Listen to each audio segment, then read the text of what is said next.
Brawl I think was already out. Brawl was popular. Brawl was like just really getting popular. So it was during that time. It was really hard to find people to play Melee with, and NorCal was kind of dead during that time. DBR was like super into Brawl.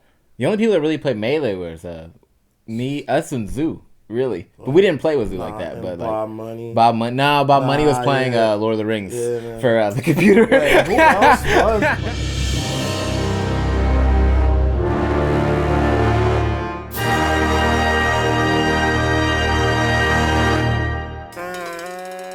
We had a lot of special guests, actually. Yeah, we had a lot of special guests. Isaiah came over. Isaiah, Mango, Dark Rain, King, J-Man. Yeah. The Shizwiz. Because we started like a week. Yeah, I know, right? Axe. Fucking. Was this just like you guys chilling, like having these people over? Yeah. Because we started, we had that good player fund. Yeah, so then like, I would house them. So then they would come, and then we would just, I'd call Phil. Phil and Daryl would be the first two I called. Yeah, I'd just take the bus over, and we would just stay. And we just play for a long. Sometimes him and Daryl, like, say if, like, I didn't want to play Melee, but I was too, like, I'll let them play at my dorm, and they would play, like, you and Daryl. Yeah, we had to sneak in. I've walked in, like, I'll walk, like, yo, let me go to the vending machine, and, like, see them, I'm like, what the fuck y'all doing? So, yeah, when I started playing the summer of 06, so right around, so MLG was just coming to an end. It was, like, around OC2.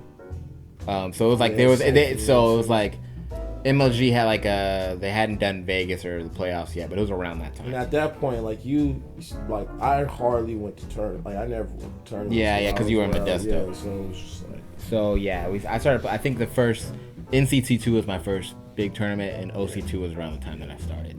Yeah. Back when Ken was everyone was there, but Ken was still like the best. Yeah, you couldn't say bad things about him on YouTube because people would find you. I didn't know. There were still tournaments going on. I mean, there was Pound 2, there was VLS, there was OC3, and then Pound 3. But then once Brawl came out, it kind of just there was good deaths, like a 6 months. Everything was house tournaments up there. Yeah, You couldn't find venues didn't exist. Yeah, and there wasn't Facebook yet either, so it was even harder to find people to play with. It was just Smash Boards and just house tournaments. 9 times out of 10. I would come from pretty much go like an hour to go play with DBR, and it would be hard to like even get them to play because they were so into Brawl. They were so into Brawl.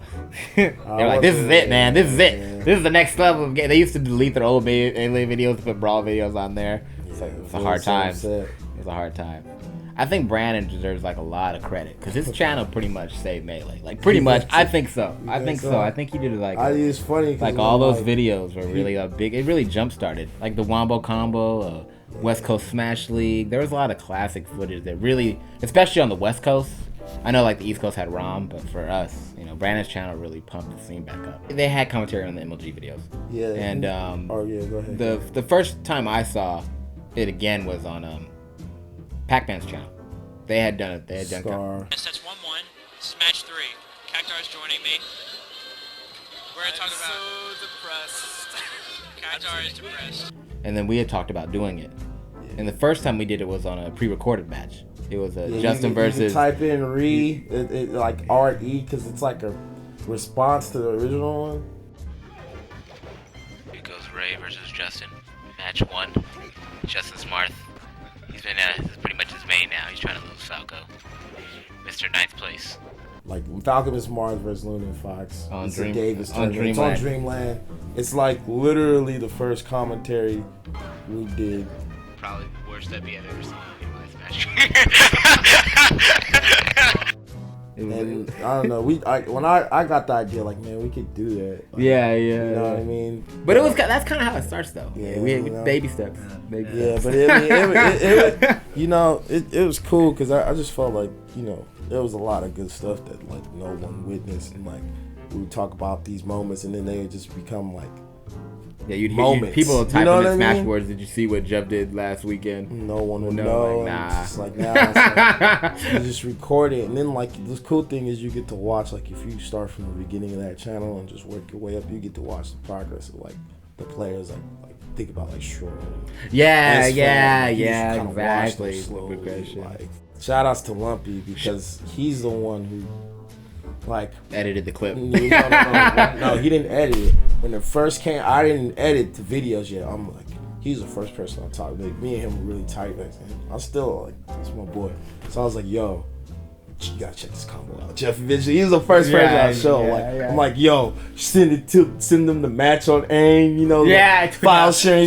Shit took like 2 hours. Yep. He got it. And then he you were mad though because he uploaded it. Yeah, and you were like, dude, I was like, that's my shit. This should have been on your channel.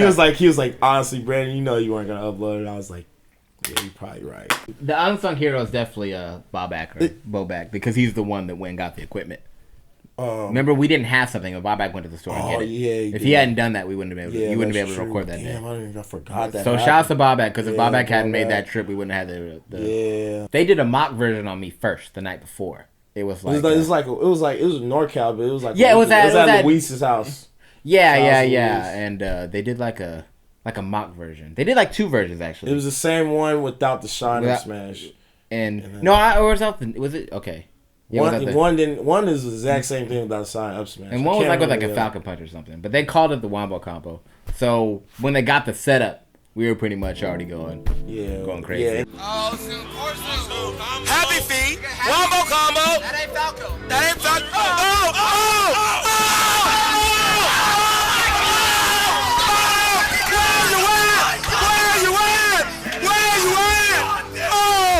And then the fact that like Mitchell, like they did it different than when they practiced it. That wasn't how it went when they practiced it. It looked way crazier when they actually did it. And then it was like that was Zoo too. Like Zoo at the time was clearly like the best player on camp.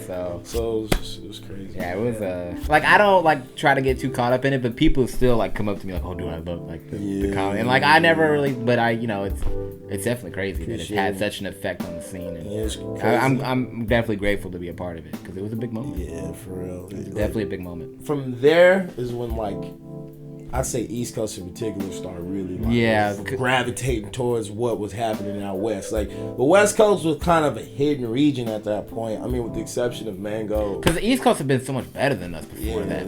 Because they had the Cream DJ, Mute King, True That. But even though all of them had quit, they had just been so much better than us. I remember at Pound 3, they split into 2 crews and still beat everybody. They were a lot better than us. They were. So that was like they were so deep. That was when the West really started. And we were still kind of beefing with each other at that point. Like, that was NorCal and SoCal. There was no love. NorCal and SoCal were beefing, and West Coast and East Coast were beefing. We weren't like cool with them. But that time, like it was hard to like have like we weren't even thinking about the East Coast. We were in like a little civil war.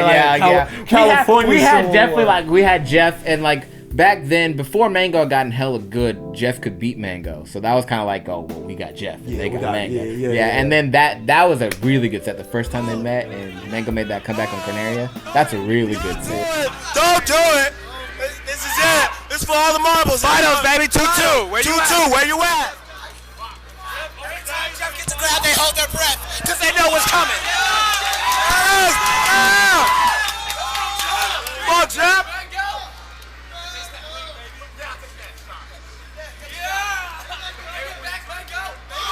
Oh, shit. Oh, come on, Jeff.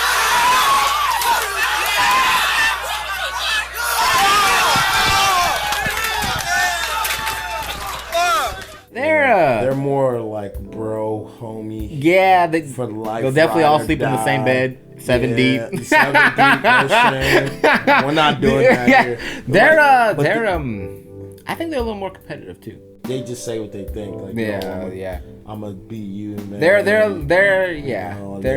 talk a lot of trash. Yeah, they talk a lot to each other too, not just us. Because they've always, I mean, like as much as I hate to say, NorCal likes this, but SoCal's been better because they had Ken, they had Mango, and since we've had moments where we've been. I think when Mango stopped, we've had moments where we were as good, but SoCal's kind of always had the upper hand, because they've had the 2 best players arguably ever played the game. It makes it tough, but there's always been a lot of trash talk.